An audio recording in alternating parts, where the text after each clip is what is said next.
नमस्कार दोस्तों, मैं पुनीत द मानस वॉइस से। आज हम बात करने वाले हैं असल राष्ट्रवाद क्या है, क्यों यह हमारे लिए जरूरी है और कैसे हम राष्ट्रीयता को सिर्फ नारा नहीं बल्कि कर्म बना सकते हैं। अगर आप अपने देश से प्यार करते हैं तो ये वीडियो आपके लिए है। चलिए शुरू करते हैं। आज के समय में शब्द राष्ट्रवाद पर बहुत बहस होती है, लेकिन कुछ लोग इसे सिर्फ राजनीति का हथियार कहते हैं तो कुछ लोग इसे कट्टरता से जोड़ देते हैं।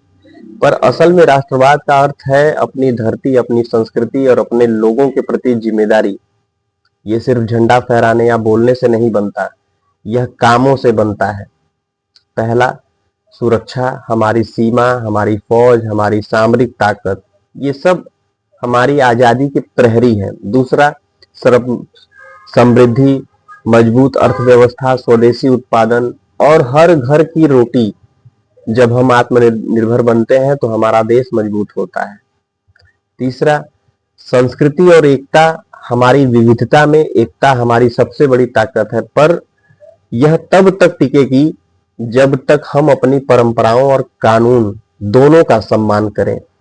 सोचिए, एक किसान जो सुबह सुबह खेत में मिट्टी से जूझता है, एक जवान जो सीमा पर चौकसी देता है, एक शिक्षक जो बच्चों को देशभक्ति और कर्म सिखाता है, ये लोग राष्ट्रवाद के असली नायक हैं। देश का प्रेम तब असली माना जाएगा जब हम इनके काम की इज्जत करें और इनके लिए सुविधाएं सुनिश्चित करें। कुछ लोग कहते हैं कि राष्ट्रवाद केवल सरकार या राजनीतिक दल का काम है। ये बिल्कुल गलत है। राष्ट्रवाद नागरिकों का काम है। यह हर नागरिक की जिम्मेदारी है। वोट देना, कानून का पालन करना, समाज में योगदान देना और देश के लिए सोचने का नजरिया अपनाना। युवा साथियों, अगर आप बदलाव चाहते हो तो सोशल मीडिया पर सिर्फ रिएक्ट मत कीजिए, क्रिएट करिए। स्थानीय स्तर पर काम करिए, साफ सफाई का कदम उठाइए। गांव एवं शहर में रोजगार सृजन के छोटे छोटे प्रयास ही बड़ी लहर बनते हैं। सरकार से उम्मीद जरूरी है, पर नागरिकों का दायित्व भी उतना ही महत्वपूर्ण है। हमें स्थानीय उद्योगों को बढ़ावा देना है, बेरोजगारी पर ध्यान देना है और अपनी शिक्षा व्यवस्था को वाजिब बनाना है, ताकि आने वाली पीढ़ियां स्वावलंबी बन सकें।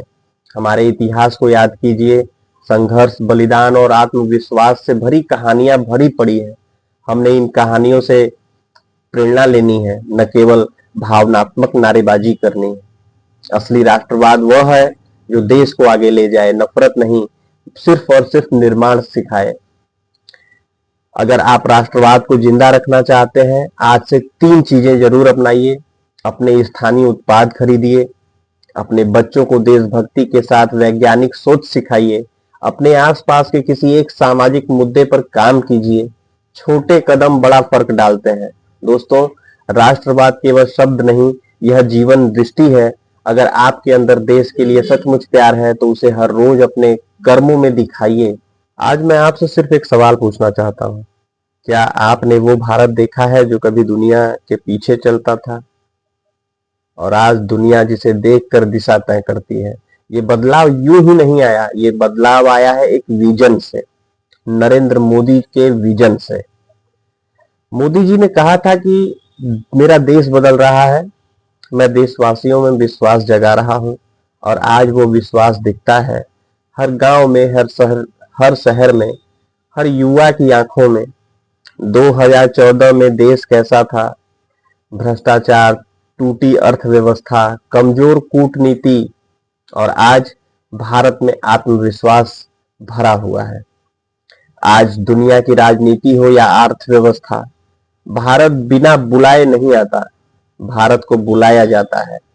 G20 की अध्यक्षता, चांद पर दक्षिण ध्रुव में तिरंगा, 5G से लेकर AI तक भारत का नेतृत्व।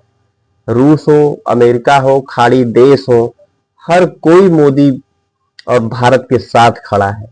ये सम्मान किसी देश को भीख में नहीं मिलता, ये सम्मान मिलता है मजबूत नेतृत्व से। अगर भारत बदला नहीं तो फिर हाईवे किसने बनाए? वंदे भारत कौन लाया? डिजिटल इंडिया किसने बनाया? जन धन, उज्ज्वला, आयुष्मान। 104 करोड़ से ज्यादा लोगों को डिजिटल केवाईसी, यूपीआई ट्रांजैक्शंस दुनिया में नंबर 1, ये सब किसने किया? यही है मोदी का विजन, तेज, पारदर्शी और देश पहले।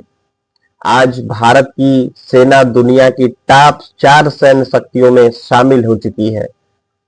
सर्जिकल स्ट्राइक, एयर स्ट्राइक, ये उसी भारत की पहचान है जो पहले गोली खाने के बाद जवाब देता था। अब भारत पहले चेतावनी देता है और जरूरत पड़े तो सीधे सीधे कार्रवाई करता है।